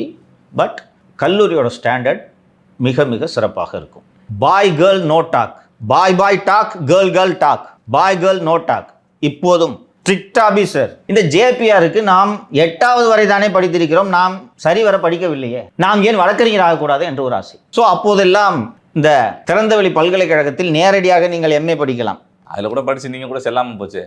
அது கதை வேற வரேன். இவர் எம்ஏ படித்து விட்டு சட்டமும் பயின்று முடிக்கிறார் திருப்பதியில் என்று நினைவு. அப்போதே பார் கவுன்சிலில் விதிகள் உண்டு. 10+2+3 டிகிரி முடிச்சிருந்தா தான் பிஎல் பார் கவுன்சிலில் நீங்கள் என்ரோல் பண்ணலாம். இல்லைன்னா பிஎல்னு நானும் பிஎல்னு போட்டு சுற்றிக்க ப்ராக்டிஸ் பண்ண முடியாது, என்ரோல் பண்ண முடியாதுன்ட்டு. இவருக்காக பார் கவுன்சிலில் சிறப்பு தீர்மானம் இயற்றப்பட்டு இவர் வழக்கறிஞராக சேர்க்கப்பட்டார். விதிவிலக்கு இவருக்கு. நேரடியாக எம்ஏ ஆனவர்கள் வழக்கறிஞராகலாம். அவருக்கு மட்டும் அந்த பீரியடில் போட்டு கேப்பில் ஒரு 50 பேர் 100 பேர் நுழையிறாங்க. எப்படி உதயநிதி அவர்களுக்கு சிறப்பு தேர்வு நடந்துச்சு அந்த மாதிரி. பிறகு சத்யபாமா பொறியியல் கல்லூரி தொடங்கப்படுகிறது 91 என்று நினைவு தொடங்கப்படுகிறது. தொடர்ந்து வசூல் என்றால் வசூல், அப்படி ஒரு வசூல். பெற்றோர்களுக்கு, அதுவும் பெண்களை பெற்ற பெற்றோர்களுக்கு இது எவ்வளவு பிடித்தமான கல்லூரி. Boy talk, girl talk, boy girl no talk. So பெண் குழந்தைகளை பெற்ற பெற்றோர் அந்த கல்லூரிகளில் கொண்டு வந்து தங்கள் பிள்ளைகளை திணித்தார்கள். அதெல்லாம் 90கள் அந்த இன்ஜினியரிங் கொடிகட்டி பறந்த காலம். இன்னைக்கு மாதிரி பி முடிச்சுட்டு யாரும் ஜொமேட்டோ டெலிவரி பார்த்துருக்கிறது இல்லை. கொடிகட்டி முடிச்ச வேலை 3-4 பிரான்ச்சு தான் மொத்தமே. அப்புறம் பணம் கொட்டுகிறது. கொட்டியதும் பொறியியல் கல்லூரிகள் அப்படியே குட்டி போடுகிறது. மொத்தம் 5 மகள்கள் இருக்குது. பாரபட்சம் பார்க்கக்கூடாது இல்லையா? ஒவ்வொரு மகளுக்கும் ஒரு பொறியியல் கல்லூரி. அப்படி அதில் ஒரு மகளை கட்டியவர் தான் இந்த மரிய வில்சன். இதெல்லாம் தேவையா உனக்கு? எம்ஜிஆருக்கு ஜேபிஆர் துணையாக இருந்த மாதிரி இவர் விஜய்க்கு துணையாக இருப்பார். அப்போ என்ன விஜய்க்கு பின்னாமையாக இருக்க போகிறீங்க நீ? சொல்லியா எதுக்கு இந்த வரலாறுலாம் நீங்கள் ஓப்பன் பண்ணுறீங்க? இப்போ ஆல்ரெடி அங்கே 2 கோழி உட்காந்துட்டு இருக்கு. இவர் போய் உள்ள நுழையலான்னு பார்க்குறாரு. அவரே பாவம் தூய சக்தின்னு சொல்லிட்டு நினப்பு. உங்கள் மாமனார் பற்றி யாருக்கும் தெரியாதுன்னு நினப்பு. கூட வேலை பார்த்த இறந்து விட்டார். இப்போ திரு ஜேபிஆர் அவர்களோடு பணியாற்றிய காவலர் என்னோட லஞ்ச ஒழிப்பு துறையில் பணியாற்றினார். அவர் இந்த கதையெல்லாம் சொல்லியிருக்காரு. ஆனால் யாராவது போலீஸ்காரங்க போய் என் பையன் என் பொண்ணுன்னு கேட்டால் ஃபீஸில் கன்செஷன், ஓகேவா? சென்ட் ஜோசப்பு, மாதா பீட்டர்ன்ட்டு வரிசையாக பொறியியல் கல்லூரி பாலிடெக்னிக் என்று ஒரு பெரிய கல்விக் குழுமமாக வளர்ந்து பின்னாளில் அது நிகர்நிலை பல்கலைக்கழகமாக மாறியது. சத்யபாமா பொறியியல் கல்லூரி வளாகத்துக்கு உள்ளே போனால் ஒரு பெரிய பங்களா இருக்கும், அதான் ஜேபிஆர் வீடு. நானும் எனது நண்பரும் வேறு ஒரு விஷயமாக அங்கே போய் மொத்தம் எத்தனை ஏசின்னு என்னன்னா 40 ஏசி. அப்போ எவ்வளோ பெரிய வீடுன்னு பார்த்துக்குங்க. இந்த பெருமையை எல்லாம் சொல்ல வைத்த பெருமை மரிய வில்சனையே சேரும். இப்படிப்பட்ட நபர் உங்கள் அமைச்சரவையில் வேண்டுமா என்பதை யோசித்து முடிவு செய்து கொள்ளுங்கள். சார், திரு சிங்கை ராமச்சந்திரன் ஏற்கனவே அதிமுகவில் இருந்தார், தாவேக்காக்கு போக போகிறாருன்னு சொல்லியிருந்தீங்க. நேற்று அதிகாரப்பூர்வமாக தாவேக்காவில் ஜாயின் பண்ணிட்டாரு சார். முதல்வர் விஜயோட ஃபோட்டோலாம் போட்டிருக்காரு. ஆனால் மிச்சவங்களாம் வந்துட்டு ஆதவ அர்ஜுனா அப்புறம் புஷியானந்த் அவர்கள் தலைமையில் தான் இணைஞ்சாங்க. இவர் என்ன சார் டேரெக்டாக போய் விஜய் அவர்கள்ட்ட மீட் பண்ணி ஜாயின் பண்ணிட்டார். ஒவ்வொருவரையும் விஜய் அவர்கள் எப்படி பயன்படுத்தப் போகிறார் என்பதை வைத்துத்தான் அவரவர்களுக்கு உரிய மரியாதை. சிங்கை ராமச்சந்திரன் ஐஐடி அகமதாபாத் கிராஜுவேட்டு. அவரே அதிமுகலேருந்து விலகும்போது அந்த கடிதத்தில் எழுதியிருந்தார், மாதம் 16 லட்சம் ரூபாய்க்கு சம்பளத்துக்கு வேலை கிடச்சிச்சு அவருக்கு. ஓகே, எவ்வளோ மாதம் 16 லட்சம். இந்த அம்மா கூப்பிட்டுச்சுன்ற ஒரே காரணத்துக்காக தூக்கி போட்டுட்டு வந்து ஏன்பா ஐடி விங்கை நடத்துப்பா என்று சொன்னதும் இவர் ஐடி விங்கை உருவாக்கி நடத்துகிறார். உண்மையிலேயே இவர் அம்மாவால் அடையாளம் காணப்பட்டவர் தானே. அவரை நீங்கள் எப்படி பயன்படுத்தி இருக்க வேண்டும்? குறைஞ்சது அவர்கிட்ட நான் சீரியஸாக சொல்கிறேன், இந்த ஐடி விங்கை சிங்கைகிட்ட கொடுத்துருந்தா இன்னும் குறைஞ்சது ஒரு 10 சீட்டு சிஎம் ஆயிருப்பார் எடப்பாடின்னு நான் சொல்ல, ஒரு 10 சீட்டு இளைஞர்கள்கிட்ட கொண்டு போய் சேர்த்துருப்பார். ஏன்னா சார் இவர் தான் வந்துட்டு இளம் பேச்சாளர்களுக்குலாம் தேர்ந்தெடுத்து இளம் பேச்சாளர் வளர்த்ததும் இவர் தான். அவங்களெல்லாம் கடைசி வரைக்கும் பயன்படுத்தவே இல்லைன்னு நினைக்கிறேன். ஏதாவது பெர்ஃபார்ம் பண்ணணும் சிங்கைக்கு. சிங்கை போய் நிறைய பழகியிருக்கேன். சிங்கை எனக்கு நண்பர். 2024 அவருக்காக போய் 2 முறை அவரை நேர்காணல் செய்துவிட்டு வந்தேன். சிங்கைக்கு என்னென்னா ஏதாவது பண்ணணும், ஓகேவா, அவர் நீ பயன்படுத்தணும்ல. மாதம் 16 லட்ச ரூபா சம்பளம் தர்ற வேலையை விட்டுட்டு இந்த அம்மா கூப்பிட்டு ஐடிவிங்க பார்த்துக்கப்பான்னு சொன்ன ஒரே காரணத்துக்காக வந்து ஐடிவிங்க பார்த்துக்கிட்டு இருந்த நபர் கால சூழ்நிலையில் ஐடிவிங்கை விட்டு வேறு பிரிவுக்கு போகிறார். எதுக்கு சுற்றிக்கிட்டு ஓபிஎஸ் டீமுக்கு போயிட்டார், தர்மயுத்த டீமுக்கு போயிட்டார். இதெல்லாம் நல்லவர் நம்பி சிங்கை ராமச்சந்திரனோட ஜட்ஜ்மெண்ட்டு பிழை என்று இதெல்லாம் சொல்லலாம். தர்ம யுத்தத்துக்கு எவ்வளோ கிராஃப் அன்னைக்கு இருந்துச்சுன்றது உங்களுக்கு ஞாபகம் இருக்கமா? அதுக்கு முக்கிய காரணம் சிங்கை, புரியுதுங்களா? அந்த தர்ம யுத்தத்துக்கு மக்களிடையே சோஷியல் மீடியாவில் ட்ராக்ஷனை உச்சத்துக்கு கொண்டு போனதுக்கு முக்கியமான ரீசன் சிங்கை. இந்த ஒரே காரணத்துக்காக சிங்கை சேர்க்கல இந்த ஆளுக்கிட்ட. அதற்கு பிறகு இன்னைக்கு நீங்கள் முதல்வர் ஆகணும், அப்போது இன்னைக்கு ஐடிவிங்குக்கு ஒரு இம்பார்ட்டன்ஸ் இருக்குது. அதில் கவனம் செலுத்தி வேலை செய்யும் ஆட்களை நாம் அதற்கு நியமிக்க வேண்டும் என்று அறிவோடு பழனிசாமி முடிவெடுத்திருந்தார் என்றால் ப்ராபப்ளி இன்று குறைந்தபட்சம் எதிர்க்கட்சி தலைவராகவாது இருந்திருப்பார். ஆனால் அவருக்கு மின்னலை விழுங்கி மின்சாரத்தை கொப்பளிக்கிறார் என்று பேசும் நபர்களைத்தான் பிடிக்கிறது. அப்படி பேசாமல் அதை செயலில் காட்டுபவர்களில் ஒருவர் தான் ராஜ் சத்யன். ஸோ அந்த பெட்ரோமாக்ஸ் லைட்டு தான் வேண்டும் என்று ஐடிவிங்க யாருக்குமே கொடுக்கல. ராஜ் சத்யன் அதிமுகவில் ஒரு கோழி, ஐடிவிங்க கீழே போட்டு உட்காந்துக்குவார். எவனாவது நல்லா பண்ணா மின்சாரத்தை கொப்பளிச்சு விட்டுறது. நானும் வேலை செய்ய மாட்டேன், எவனும் வேலை செய்யக்கூடாது. இப்படித்தான் நிர்மல்குமாரை விரட்டி விட்டார்கள். நிர்மல்குமாரை ஐடிவிங் செக்ரட்டரியா இருந்தா இந்நேரம் வீணா போய் உட்காந்துருப்பாரு அதிமுக. இல்ல மேபி அதிமுக ஜெயிக்க வச்சிருப்பாரு, சொல்ல முடியாது. ஆனா அவரையும் வேலை செய்யக்கூடாது. சரி, நிர்மல்குமார் தான் வேணாம். சிங்கை ராமச்சந்திரன் அந்த அம்மாவே கூப்பிட்டு ஐடிவிங்க ஃபார்ம் பண்ண வச்சதே சிங்கை ராமச்சந்திரனை வைத்து தான் இல்லையா? இவரையாவது நம்ம பயன்படுத்திக்கலாம் என்று பார்த்தால் இவருக்கு அந்த வேலை கொடுக்கல. மாணவர் அணியில பெருசா பெர்ஃபார்ம் பண்ண முடியாது, புரியுதா? என்ன ஸ்டூடெண்ட் செலெக்ஷன்ல போட்டி போடுறதுக்காக மாணவர் அணி.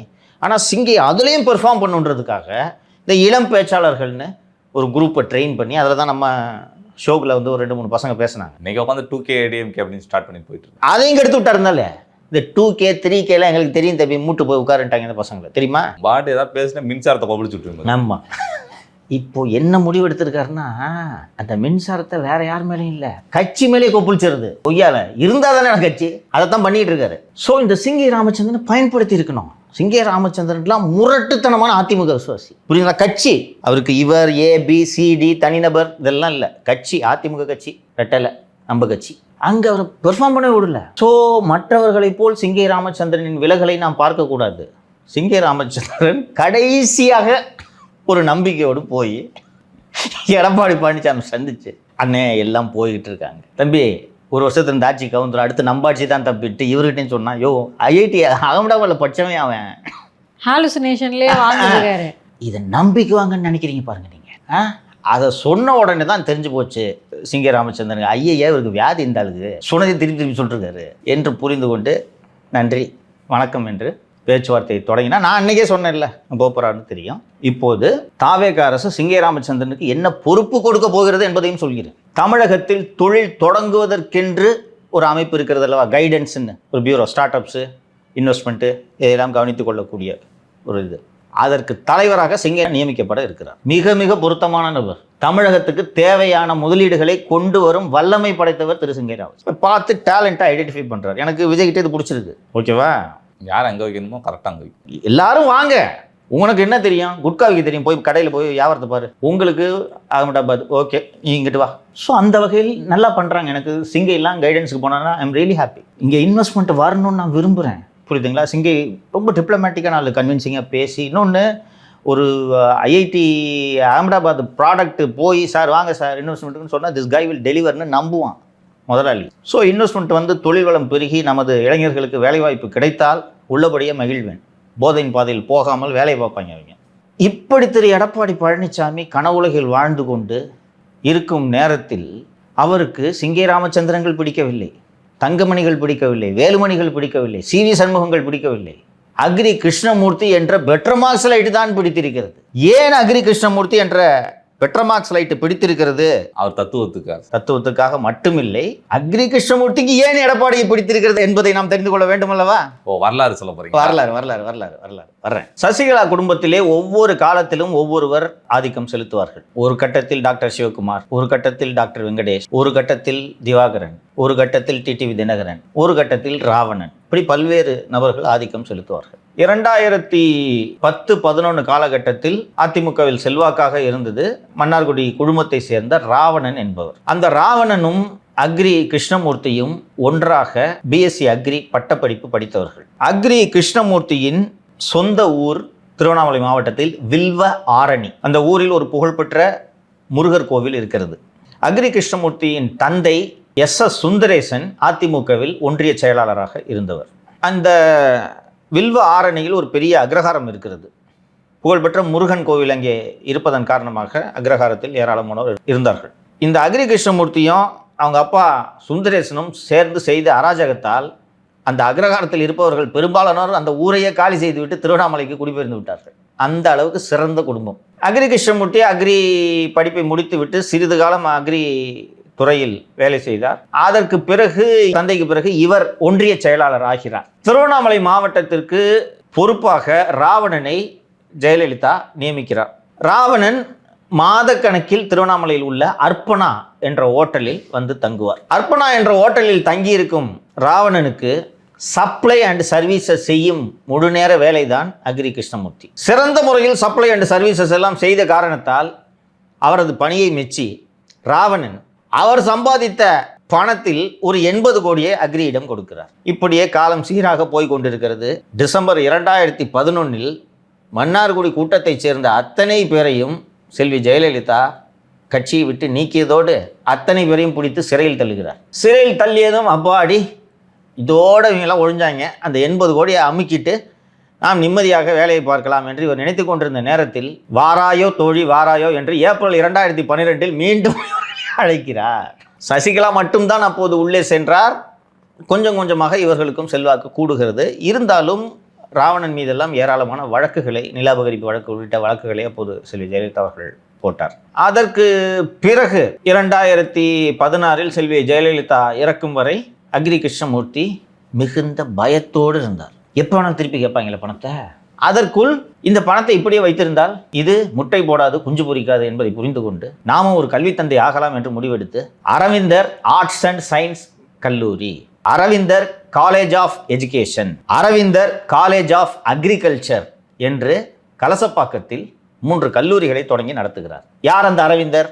அதான் சம்மந்தமே இல்லாமல் இருக்கு பேரு. மகம்பேரு ஆரம்பிக்கிறார். இப்போது ஏன் இவர் எடப்பாடி பின்னால் அவர் கொப்பளிக்கும் மின்சாரத்தை கையில் பிடித்து கொண்டே சுத்த வேண்டும்? எடப்பாடியோடு இருந்தால்தான் சசிகலாவையும் தினகரனையும் கட்சியின் உள்ளே சேர்க்க மாட்டார். அவர்கள் ஒருவேளை கட்சிக்குள் வந்தால் 80 கோடி திருப்பி தரணுமா? அன்னைக்கு கணக்குமா 2011மா. இப்போ வட்டி முதல்மா கூடி இருக்கான். இந்த பணத்தை இவரிடமிருந்து வாங்க ராவணன் எவ்வளவோ முயற்சி செய்து போராடி இறுதியில் இறந்தே போய்விட்டார். ஆனால் இந்த கணக்கு ஸ்மால் மம்மியிடம் இருக்கிறது. ஸோ சசிகலா, தினகரன் போன்றோர் அதிமுகவில் இணைந்தால் துட்டு போச்சு, காலேஜும் போச்சு என்ற அடிப்படையில் தான் இந்த வரலாற்று சிறப்புமிக்க பொன்மொழிகள். மின்னலை விழுங்கி மின்சாரத்தை கொப்பளி. அதே தான். இப்போதும் ஏன் அந்த மின்சார கண்ணா இந்த கிருஷ்ணமூர்த்தி என்ற பெட்ரோமாக்ஸ் லைட் தான் வேண்டும் என்று இப்படி விரும்புகிறார் என்றால், எடப்பாடி பழனிசாமியை பார்க்க அறைக்குள்ளே நுழையும் போது ஒரு முறை காலில் விழுவார், கிளம்பும் போது ஒரு முறை காலில் விழுவார். வேலுமணி விழுவாரா, சண்முகம் விழுவாரா? ஏற்கனவே சேர் எடுத்துட்டு அடிக்க போயிட்டாரு, காலையில் விழுறது. ஆனால் ஒரு எம்எல்ஏ இந்த மாதிரி விழுறது கிளுகிளுன்னு இருக்குமா? இன்னொன்று, சசிகலா உள்ளே வந்தால் அக்ரி கிருஷ்ணமூர்த்திக்கு எப்படி ஆபத்தோ அதே ஆபத்து தானே போய் ஒரு எடப்பாடி பழனிசாமிக்கும். ஆனால் திரு எஸ்பி வேலுமணி, சிவி சண்முகம், நத்தம் விஸ்வநாதன் போன்றோர் அனைவரும் ஒன்றிணைய வேண்டும், சசிகலாவை ஒன்றாக சேர்க்க வேண்டும், டிடிவி தினகரனை ஒன்றாக சேர்க்க வேண்டும் என்று இப்போது கோரிக்கை வைத்திருக்கிறார்கள் அல்லவா? அந்த கோரிக்கையை அத்தனை தொண்டர்களும் வலியுறுத்த ஆரம்பித்தால் இவர்கள் 2 பேர் கதி என்ன? இதனால்தான் வாங்க சோடி போட்டுக்கோம், சோடி என்ற அடிப்படையில் இவர்கள் இருவரும் இணைந்து இரட்டை குழல் துப்பாக்கிகளாக ஊதி கொண்டிருக்கிறார்கள். நேற்று ரொம்ப உருக்கமாக பேசினார் எடப்பாடி. நாங்கள் ஆட்சிக்கு வந்து 3 மாதம் ஆகுது, எம்எல்ஏங்களெல்லாம் தூக்குறீங்க, அப்படியே ஒரு பேக்ரவுண்டு RR நல்லா போட்டிங்கன்னா ரொம்ப ரொம்ப உருக்கமாக இருக்கும் கேட்குது. ஒரு எம்எல்ஏ உருவாகிறது சாதாரணமாங்க. 6000 தொண்டர்கள் சேர்ந்து 6000 தொண்டர்கள் ராத்திரி பகலாக உழைச்சி இப்படி ஆகுறாங்க. நீ பாட்டு தூக்கின்னு போறீங்க, இவ்வளோ வேதனையாக தெரியுமா? அப்படிலாம் சொன்னாங்க. எம்எல்ஏ பதவியே போனாலும் போயிட்டு போது, உன் தலைமையில் நான் இருக்க மாட்டேன்ட்டு ஒவ்வொருத்தராக போகிறாங்கன்னா இப்போ நீ எவ்வளோ கேவலமான தலைமையாக இருக்கன்றது நீங்கள் ஏன் யோசிக்க மாட்டீங்க? கடைசியாக வந்து சிங்கை ராமச்சந்திரன் உங்களை சந்தித்து பேசுகிறார் அல்லவா? மற்றவங்களை விடுங்க, மற்ற போனவங்கெல்லாம் தேர் செல்ஃபிஷ் கைஸ், லீவ் தெம். கடைசியாக வந்து உங்கள்கிட்ட சொல்கிறாருல்ல, அண்ணே எல்லாரும் போகிறாங்கண்ணே. அவரும் சிங்கை ராமச்சந்திரன் வச்ச கோரிக்கை என்ன தெரியுமா? அண்ணே எல்லாரையும் சேர்க்கலாண்ணே, கூப்பிடுங்கண்ணே. தம்பி 1 வருஷத்து இந்த ஆட்சி கவுத்துரு தம்பி, டெல்லியில் பேசிட்டு தம்பி, அடுத்த நம்ம ஆட்சி தான் தம்பி. எலெக்ஷனுக்கு முன்னாடி சர்வே எடுத்துகிட்டு வந்து சொன்னாங்கல்ல, அண்ணே இண்டிபெண்ட்டாக எடுத்த சர்வேனே, யார் கிளையண்ட்டுனே சொல்லாமல் எடுத்த சர்வேனே, வெறும் 19% தானே நீங்கள் சிஎம்னு சொல்கிறாங்கண்ணே அப்படின்னா. என் வயசு என்னப்பா? என் வயசும் அரசியல் அனுபவமும் ஒன்று. போப்பா, என்ன ஃபீலிங்கு உங்களுக்கு கேட்குறேன்? என்ன feeling? All set and ton. எவ்வளவு கேவலமான கட்சியாக இருந்தாலும் ஜெயிலுக்கு போனாலும் பரவாயில்லன்ட்டு சிஎம் அவனேன்னு பேசுகிறாங்க திமுகவில் இல்லையா? லீடர்ஷிப்பை இம்ப்ரெஸ் பண்ணுறதுக்கு நம்ம அந்த டிஃப்ரென்ஸை பார்க்கணும். சிஎம் ஒருமையில் பேசுகிறாங்க, தனிநபர் தாக்கத்தில் நடத்துகிறாங்க. எதுக்கு? தலைமை பார்க்கணும் அப்படின்னு சொல்லிட்டு இன்னும் 2 வலுவா திட்டினேன். அவர்கள் தலைமையின் மீது அவர்களுக்கு நம்பிக்கை இருக்கிறது. அந்த தலைமை நம்மை காப்பாற்றும். வழக்கு வந்தால் அந்த தலைமை நம்மை காப்பாற்றும். அந்த தலைமை நாளை நமக்கு அதிகாரத்தை பெற்றுத்தரும் என்று அந்த கட்சியில் இருப்பவன் இன்னமும் நம்புகிறான். அந்த விளங்காத தலைமை பார்த்து நம்புகிறான். அந்த நம்பிக்கை கூட உங்கள் மேலே இல்லாமல் தானே சார் வெளியில் போகிறான். இப்போ என்ன ஃபீலிங் உனக்கு? சரி, அந்த எம்எல்ஏக்களை போகாதீங்க திரும்பி வாங்கன்ட்டு அவர்களை நிறுத்துவதற்கு ஒரு முயற்சி எடுத்தீர்களா? சண்முகம், வேலுமணி எல்லாம் கத்தி குமிச்சுக்கிட்டு இருக்காங்களே, அண்ணே கூப்பிடுங்க, உட்காந்து பேசுவோம், தோல்விக்கு என்ன காரணம்னு ஆராய்வன்னு சொல்றீங்க. அதை கூப்பிடாம என்னையா ஃபீலிங் உனக்கு? அசம்பிளியில் என்ன நடந்துச்சுன்னு ஆராய்வோம், உட்காந்து விவாதிப்போம்னு சொல்றாங்க. என்ன ஃபீலிங்கு? திரு பழனிசாமி அவர்களோடு இருக்கும் எம்எல்ஏக்களை பார்த்து நான் சொல்லிக்கொள்வது ஒன்று தான். நீங்கள் மீண்டும் எம்எல்ஏ ஆக வேண்டும் என்று நினைத்தீர்கள் என்றால் எடப்பாடி தலைமையை தூக்கி எறிந்துவிட்டு வேலுமணி பக்கம் செல்லுங்கள். நீங்கள் 41 பேர் தான் இருக்கிறீர்கள். 41இல் 3இல் 2 பங்கு அந்த பக்கம் சென்று விட்டால் எடப்பாடி பழனிசாமி செல்லா காசு ஆகிவிடுவார். அப்படி சென்றீர்கள் என்றால் இந்த கட்சியை காப்பாற்றலாம். நாளை உங்களை நம்பி இருப்பவர்களை கரை சேர்க்கலாம். டிடிவி தினகரன் அவர்கள், சசிகலா அவர்கள் எல்லாருமே உள்ள வர வைக்கிறதுக்கு எடப்பாடியை நிர்பந்திக்கலாம். இன்னைக்கு திரு பழனிசாமியோடு இருக்கும் எம்எல்ஏக்கள் அக்ரி எல்லாம் விட்டுருங்க, இந்த ஆளுக்கு துட்டை காப்பாற்றணும், காலேஜை காப்பாற்றணும். மற்ற எம்எல்ஏக்கள் அவர்களோடு அவர்களது ஃபாலோவர்ஸ் தொண்டர்கள் இருப்பாங்கல்ல, அவர்கள் உள்ளாட்சியில் பதவிகளை பெற வேண்டும் என்றால் அதிமுக சின்னத்தில் நின்னா இன்னைக்கு முடியுமா மாலதி? கட்சி நாளை இருக்குமா இருக்காதா என்பது எங்களை விட உங்களுக்கு நன்றாக தெரியும். உள்ளூரில் என்ன நிலவரம் என்பது உங்களுக்கு நன்றாக தெரியும். அக்ரி கிருஷ்ணமூர்த்தி ஏன் இப்படி உருட்டுகளை உருட்டி கொண்டிருக்கிறார் என்பதற்கான விளக்கங்களை எல்லாம் நான் இப்போது விரிவாக சொல்லிவிட்டேன். ஆனால் உங்களுக்கு மற்ற எம்எல்ஏக்களுக்கு இது போன்ற நெருக்கடிகள் இல்லை. ஏன் பழனிசாமி அக்ரி கிருஷ்ணமூர்த்தி இவ்வளவு விரும்புகிறார் என்பதையும் நீங்கள் யோசித்து பார்த்தால் புரியும். ஸோ இருக்கக்கூடிய எம்எல்ஏக்கள் கலந்தாலோசித்து நீங்கள் எல்லாமே போய் தாவேக்கு ஆதரவு கொடுக்கலான்னு முடிவெடுத்தவங்க தானே. எடப்பாடி 5 கோடி கொடுத்தாருன்னா வாங்கி அண்ணே செலவாயிடுச்சுன்னு சொல்லிட்டு கிளம்பி போய்கிட்டே இருங்க. அவ்வளோதான், ஆக வேண்டிய வேலையை பாருங்கள். சரி சார், அரசியல் பல நிறுவனங்களில் பேசினா தொடர்ந்து நாளையும் பேசுவோம் சார். நன்றி சார். நன்றி. மன்மத நன்றி.